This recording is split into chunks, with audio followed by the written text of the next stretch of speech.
Welcome to Slow News Day with Kevin Clark. I am Kevin Clark. Woo. Yeah. Before we get to Domonique, we have some breaking news from Bo Outlaw. Here it is. How you doing? This is Bo Outlaw. It's Orlando Magic. It's a couple of friends that you guys might know, but I know them too, Kevin and Emily. They got some news they want to share with you guys. I don't know if y'all ready for all this news, but we're going to give it to y'all anyway. I want to say congratulations.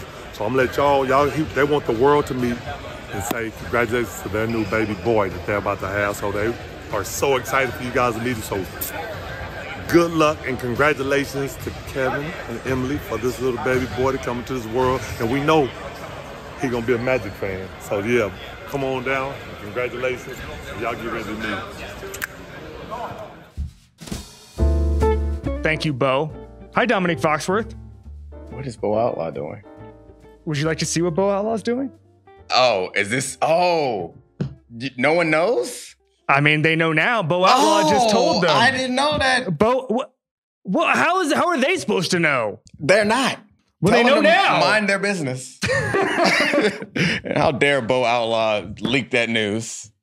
You got it. I couldn't listen. When Bo Outlaw gets a scoop, he's not going to sit on it, bro. Did he call you and check at least? Yeah, he called me for comment. Okay, good. He called me for comment. I said we don't speculate. We don't comment on personnel matters. Okay, I'm done with this because now I'm thinking about what are the follow-up questions, like how did this happen, type of things, and we don't want to get into that. Yep. No. Oh, that looks painful. Daniel Jones? Yeah. Wait, does it look painful to be Daniel Jones or to have Daniel Jones? I think it's more painful to be Daniel Jones. Coupon. I'm going to save $1. Is that a hole in his hand? It's not a hole in his hand, but it looks like a scab of some sort falling on the turf, which also injured Sterling Shepard last night. Kevin Durant stays in the picture, back page of the Daily News. Love him. Expand on that. What do you mean? There's nothing to expand on. He's lovable, and I love him. He's from the DMV. He's an outstanding basketball player. He makes me laugh on the internet. There's nothing not to love about Kevin Durant. Anyone who doesn't love him, there's something wrong with you. What about as a Terp? He did not give a time of day to Mr. Gary Williams. Oh, I respect it. You got to do what's best for you. It seems like his career has worked out pretty good for him, and Gary's career went just fine. Do you have a problem with Kevin Durant? I don't have a problem with Kevin Durant. I'm just poking holes in your love. That's just what I do. Hole. I'm the Bo Outlaw of this situation. Is you say you love him. I do love him. No, I'm just making sure it's solid and foundation. The foundation is there. I mean, like, not literally. I don't really know him, but like, I'm a fan and a supporter, and it frustrates me when people turn against him because he seems like a genuinely good guy who's really amazing, and I appreciate his awesomeness. I do like that he posts.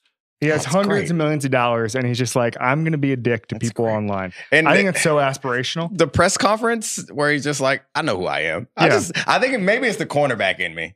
Is like the general confidence, and only people who lack it are offended by it. People with like also high self-esteem recognize in Kevin Durant a partner, and they love him just like I do. I think that's what it is. Do you have any idea what's going on with baseball? Huh? What's baseball? There's a big guy. Yeah. Who hits the ball far for New York. His name is Judge. His name is Judge. He's got 60. He's got to get to 61. He's got to get to 61. It's kind of old to be playing baseball, isn't it? I'm going to tell you something. That was a good joke. It was okay. Mediocre? All right. I was watching, so yesterday was the whatever anniversary of Roger Maris hitting 61, and I watched the clip of it. They could not have been less excited about it. Like the call, the crowd, like the guy, Red Barber, who made the call, the whole thing was the guy who caught it got $5,000. And that was like what he was leading back with. then? He was like, yeah. And he was like, someone just got $5,000. That's a lot of bucks for back then. So you're saying Red Barber was right to lead with that? I think that's more impressive. So I think they probably understood at the time that it was exclusive game and not very talented. And the achievement was mediocre. We're pumping it up now like it's something different. Like, how many Dominicans were playing? Not many. All right. Ain't no Dominicans in your baseball league. It don't count. Yeah. Black players don't count. I mean, I think there were some. Not that many. Okay. Not enough. Okay. Don't count. Is there a season that counted for baseball? when Barry Bonds broke the record. That's the only one that counts. That's the only one. Season 2001. Anything before that doesn't count. 2001 on counts. Barry's a monster, and I love him. Yeah, so I will say this. Nostalgia in all sports almost always overrated. Like that's when I watch like the 19 again, like you're watching Maris' 61. Like it just happened. What year was that? I believe it was 1961. Oh man. I believe there was some symmetry there. Cool. But I just think every time I watch it, I'm just like, oh, it's like the excitement level in that stadium was similar to what you get now at like a South Carolina Auburn game. Which is that's way too exciting. South Carolina Auburn. Wow, that's intense down there. They actually care about it. 61. So the 60s, tumultuous time. Nothing happened in 61, did it? What happened in 61? Because I feel like 63, 64, 68, like I can think of major events. Yeah. Did anything happen in 61? Anything happened in 61? JFK was president. He probably gave some speeches. He wore some nice sunglasses. Maryland Monroe. I thought you were talking about the Terps at first. Now it's like, wait a second. Was that 61? They won the national championship. 61? The Terps won the national championship in like 53 or something. Wow, talk about some titles that didn't count. That don't count. That does not count. That does not Darryl count. Hill, Maryland. Although didn't Texas Western win at Cole Fieldhouse? I believe that to be the case. Oh yeah, of course. Yeah, I was at that game. I mean, it was the first black lineup to win a college basketball championship, and I don't, from what I understand. I got a question. Yeah, I know how you feel about racial progress and about the first black lineup. No, this is an important question. Okay. Seriously, don't laugh it off. I know how you. No. I'm not laughing at all. It's just this very strange way to start. I know how you feel about the integration of sports. Yeah, but how does your hair feel?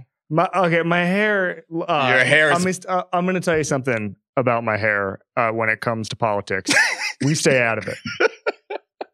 There's too much divisiveness in this country. I think your hair does its own research. Yeah, no, my hair does its own research. My hair just ordered the book "Why I Stand" by Jonathan Isaac, and has tweeted in support of Jonathan Isaac a handful of times.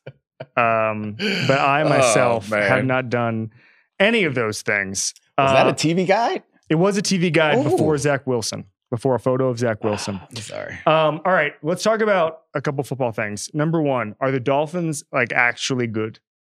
Like actual like AFC in the mix to be a Final Four team good? Yes, I think so. And I try to be transparent about my confirmation bias on my own podcast. Sure. The Domonique Foxworth show. Yeah, download it, rate it, review it. It's beating awesome. me on Apple, losing to me on Spotify. Thank you, Daniel Eck, for the fix. No. What? I'm not losing on Spotify. Oh, you're losing on Spotify. How does it complicate, like, your star power coming on my show might work against you? Oh, yeah. No, I'm not worried about it. I was trying to help you out. I thought that you needed a boost. If I wanted a boost, I would have you on my show. But, I mean, I don't need a boost. I approach it as a true artist. Yeah. Just get on the mic, no features, put out platinum after platinum after platinum. You be calling people up like, hey, come on, can I use your name to promote my show? Which I respect it. It's fine. You need a feature, you need a feature. It's okay. Nothing wrong with it. Do you think that has something to do with me being like well-liked in the industry? Maybe. Yeah. Yeah, you're well-liked. Yeah, the ability to get people on the show. Oh, no, that's great. Congratulations. On the flip side, maybe say something about you're a lot in the industry. Oh, yeah, no. I may not be well-liked, but that's the difference between me and you. I don't care. The first step towards having famous friends is having friends. Okay, that's fair. But the first step about not giving a damn about having friends is being awesome all by your damn self. Well, Charlie Kravitz. Who? Oh, gosh. Love you, Charlie. You're Love you, buddy. All right, Dolphins. They're good. Yeah. I like them. Mostly because confirmation bias, and I said they were going to be good before the season. And Me too. That's it. That's all it's about. It's about appearing right. Yeah. And let's not discuss how I thought the Colts were going to win the South. We don't have to bring that up. Buddy, I picked the Chargers to make the Super Bowl, and I am, you want to talk about things I'm fixing? I'm getting Ray Donovan to scrub that shit off. I picked my Final Four, San Francisco, the Eagles, still alive there, feeling good there. The Chiefs and the Ravens. So I'm feeling good about 3 of the 4. Maybe 2. I did think the Chargers were going to win the division, but I didn't think they were going to make a playoff run. I want to ask about the Niners here in a second, but like, what about the Dolphins screams contender to you? Screams contender. So this is a ESPN trick that somehow without even working at ESPN is using arbitrary ass words like contender. Define that shit. What is like a Super Bowl contender? No, they're not going to win the Super Bowl this year. So make the playoffs? Yes. I view it as a former high-level football player like myself. Obviously. I view it as if you can reach the Final Four, so the conference championship weekend, if you have a better than 25% chance of doing that, I would put you in the contender category. Because I think that Final Four, once you get into the Final Four, anything can happen. A couple breaks. I mean, look at the Chiefs and the Bengals last year. I look at it like that. That's my threshold, and I do think the Dolphins make that list. Could make the Final Four, yes. I think that this season, before the season started, one of the things we talked about was how it feels like they're more Super Bowl contenders this year than in recent memory. And I do think that if that's the bar for contender, yes, I'd be surprised if they won the Super Bowl. However, I do think they're good enough. It's tough because I don't think they're going to win their division, which like then you have to travel and you're not going to get the single first round bye. But I do think it's possible. Did you laugh or commiserate when you saw Bills fans and some journalists bring up the heat in Miami? Laughed. They built the stadium for the opposing team to be hot, okay? But the problem is that their quarterback was like Ryan Fitzpatrick for a while. Like Cleo Lemon was there for a little bit. Jay Feely was there. I mean, Jay Feely was maybe the best of them for a while there. Trent Green was in the mix. Like the whole thing, there wasn't a canopy over the whole time, but you're supposed to feel the heat. The problem is they had this home field advantage and nobody noticed because they were a dog shit team. I noticed. Now they're good. And, Yeah, I mean, we have to spend any time on this. Like, who cares? It was like 10 fans were complaining about the sun. Like, as if there's not an advantage to playing in Buffalo for them. Like, I've played in Buffalo a number of times. I'm not accustomed in playing in sub-zero temperatures. I'm not accustomed to playing on concrete, which I don't know if they've gotten field heaters now, but when I played there, they did not have field heaters. So the field would freeze to the point where we would stop wearing cleats because you could not dig them into the field turf. So, like, there's an advantage to that, too. And nobody's complaining about that. I don't know. It's like, didn't they have they lost that game, the crazy windy game. Was that in New England last year? Was it in New England? The game where nobody passed. Yeah. Well, I think they did throw the ball a little bit. Josh Allen is a big, strong arm. Josh Allen is a big, strong arm. Did not pass because their quarterback does not have a big, strong arm. But yeah, that's an absurd thing. Like, to complain about the Heat as if the other team doesn't have to play in it. And like, I'm sorry. It is what it is. It's what's it's. Every time the Jaguars win, does Urban Meyer look like a worse coach? Oh, yeah. It might be worst of all time, right? Like, but in the mix. It doesn't matter. He's going to get a job. How down bad do you need to be as a college program? Because like Matt Rule is out there. Matt Rule to me is like the NFL failure you'd hire in a second. Yeah. But he's not a guaranteed winner. Urban Meyer is a guaranteed winner. Right. I don't think that you have to be down that bad to hire Urban Meyer. I feel like, and this might venture into like a bigger societal question, but I feel like we are post-shame generally. Ooh. We're post-shame. And I think that certainly on this show. Yeah. If you have the fortitude, gumption, gall to endure the initial media backlash from making a decision like bringing in Urban Meyer, then I think you'll be fine. Like, I don't think that the fan base, a committed college fan base is not going to actually be upset about Urban Meyer showing up. Can you think, what is the fan base that really loves college football that would love to be Ohio State, would love to be what Florida was under Urban Meyer? What fan base is going to rebel? They're going to start to justify all of this. Like, think about all the things that have happened in sports and outside of sports Think about the people at the Browns games and Deshaun Watson's jerseys and holding up signs. We are and that's the Browns. Let's talk about the South. You think if Urban Meyer went to Texas, that they still singing that dumbass song? They are. They don't give a damn. It's funny because I tweeted a couple weeks ago that the college football is the best sport in the world because there's a thin line between like the best feeling you'll have all year and just posting on a message board that you're going to hire Urban Meyer. And the players are getting exploited. That's also why. And so, but they're getting more money now. They're still not getting paid for the actual labor that they're doing. I agree with that. The schools aren't paying up, which is the problem, but that's a separate discussion. However, so there were some people. I mean, I'm sorry. I'm used to having my own show, and I'm just going to dunk on. I'm going to dunk on. Taking the steer. When I get to the dunk, you're gonna enjoy this. Okay. All right. So then I got to all these folks who were replying, and they were like, "Well, I don't have to worry about that because I went to Michigan." And I said, "Well, I would think if you polled Michigan fans, I know they're gonna have to swallow their puke and all that stuff, but man." If they could have Urban Meyer's results, I think you'd be in Ann Arbor by fucking sundown. They'd be so happy to swallow that puke.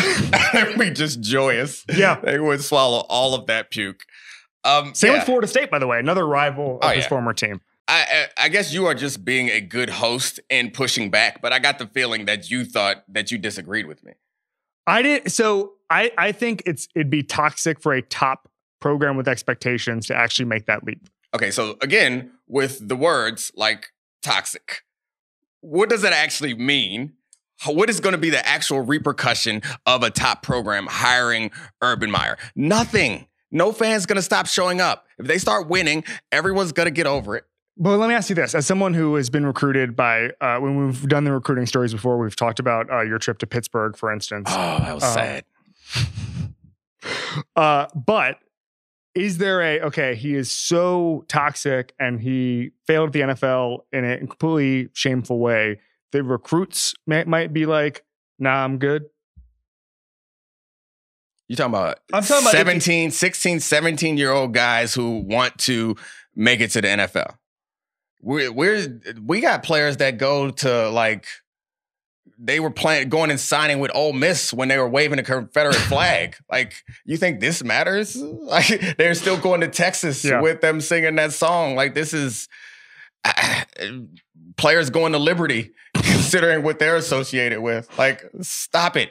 And I don't hold them accountable. They're 16, 17-year-old kids trying to find the best path. If I thought that playing for Urban Meyer got me closer to my ultimate goal than going anywhere else, then I would do that. So I'm not passing any judgment on them. I just think that it's absurd. I don't think that these players would be changing their recruiting decisions because Urban Meyer has a mired pass. Do you think Tom Brady should start practicing on Wednesdays?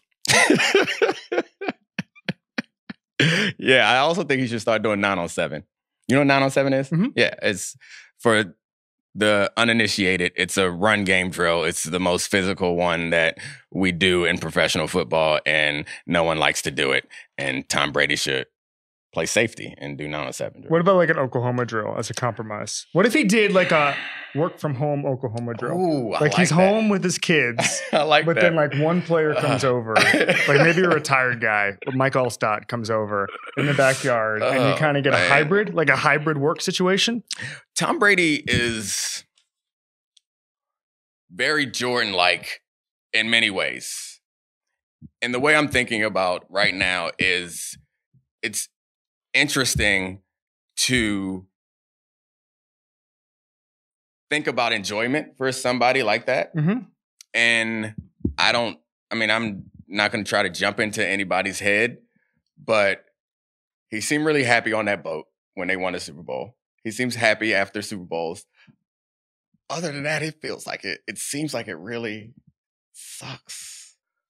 That's correct. I think that, but the thing is I think, so part of that, I think, is the Belichick model. And it was funny because I was actually just listening to a hockey podcast because we're both big hockey fans. And they were talking about Scotty Bowman, and they were saying that and we all, Scotty Bowman, the GOAT hockey coach. And they said that the line on him used to be hate him 364 days a year, and then 365th he lifted the Stanley Cup. And with Belichick, I feel like that's the culture there and that's why, remember you always heard that thing, was it Lane Johnson who was like, they don't have any fun over there. And everybody said, well, we have fun winning Super Bowls. Yeah. But there's 364 days where it's just like, and so I think he's got that brain where it's just like process all that stuff, embrace the suck, and then put your trucker hat backwards and get after it on a boat. Yeah, I mean, who am I to judge? Good for them. It makes them a lot of fun, or it makes them a lot of money. They have a lot of fun. Good for them. But it just, I guess I always find it interesting when we talk about celebrities and athletes and anybody who, like, from a distance, we all look at it like, man, it's awesome to be them.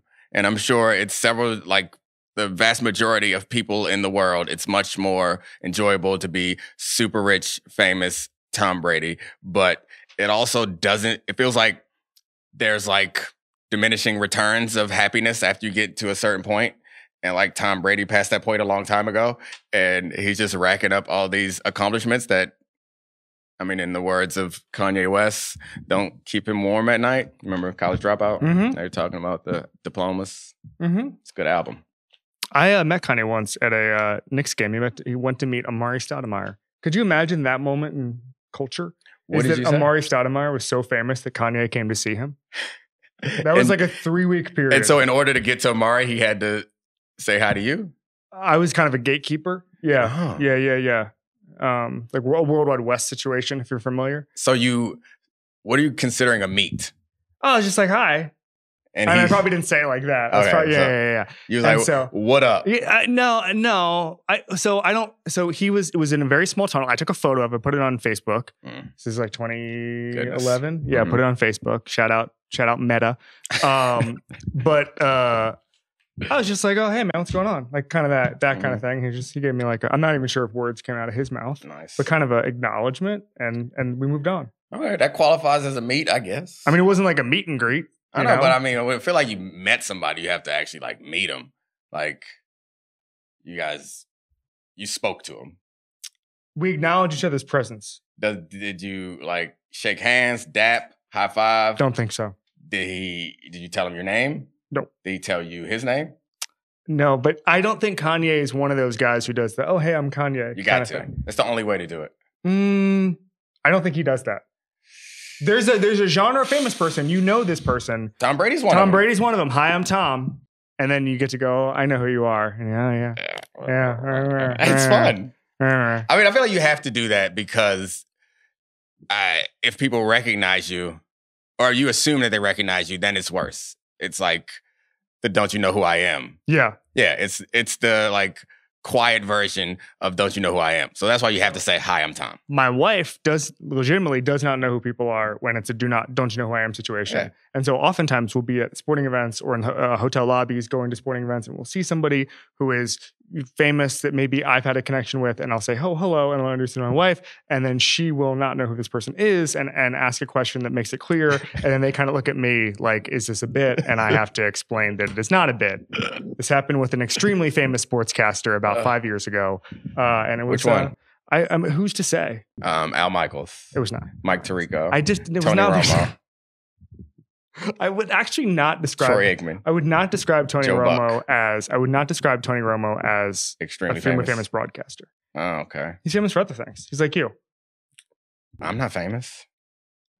But if you were, it'd be for your playing, because it's certainly not for your media career. It's definitely not for my playing. Yeah. Okay. So then we're 0 for 2. I think it's for my good looks. Steam it up. Can we get a close up? This is unnecessary. Your ratings are going through the roof. I'm beating myself right now. Spotify charts. Spotify the video podcast charts. The video dude, if there's a video podcast chart. You're number one. No, because Rap Caviar has one. Oh, yeah. Rap Caviar. I thought we were talking about like video sports podcasts. I think we might be the only one. Ronick, we're the only one? Yeah. So let's go to the horoscope here. Oh. I've come around on horoscopes. Oh, yeah? Mm-hmm. I think I used to make fun of them and like really judge people who are into them and like look down on them. But I've come around. I don't read them. I don't believe in them. But I appreciate that it serves a purpose. Which is what? Giving people some guidance something to believe in. I think it serves the same. It fills the same purpose as like organized religion for a lot of people. It's like like Tuanon. Yes. Yeah. What sign is Tuanon? Let's not open that can of worms. When's your birthday, Dominic? I should know this. March 27th. March 27th. Wow. But don't you have to Aries. like know where the moon is? Well, they know. Sally Brompton knows. Okay. All right. Cool. All right. We have to go to, by the way, it's teasing sallybrompton.com here as well. Try not to get so caught up in your own quest for success that you lose sight of the fact that other people have their way of doing things. Make an effort to listen to what friends and colleagues have to tell you. It could help immensely. Domonique, you didn't believe in it. You condescended towards the idea of it. We compared it to Tuanon, and now this is about the Domonique Foxworth show crossover with Slow News Day. And I just been like trying to commandeer your show all show. It's worked. This is perfect. It's this worked. Is what I needed. I wouldn't even let you finish your college football bit. I honestly don't even remember it. I don't want to get a bunch of South Carolina fans mad at me. Hey, ho. Time out. They're already mad at me. Why? Because you know why. Your hair knows my hair is trying to pipe up, and I won't let it. My hair is sticking to sports. Avoid sloppy thinking at all costs today, because the planets warn if you rush headlong into a new situation without doing the proper research. It could go wrong, and your reputation will suffer as a result. Take your time and get it right. Sounds like my hair has some thoughts on that one. It's such an art to writing something specific enough to feel real, generic enough for everyone to grab it and be like, yeah, that applies to me here. That's art. All right. What's your club, Kevin? Anybody in the world you want to induct, does not matter. Kevin Durant. Bam. Kevin Durant. Welcome to Club Kevin. A huge honor. We thought he was going to get traded to some other digital shows club, but no, he's here. Congratulations, I think. Hey, KD, tweet at us, buddy. You're welcome to come on here anytime, just down the road. You can just miss a shoot around. No, man, I'm sorry. Miss one KD. shoot around. I apologize. Do not come on the Domonique Foxworth show. Nah, KD. don't. We don't do guests anyway. We don't do guests. I wouldn't invite you because no features.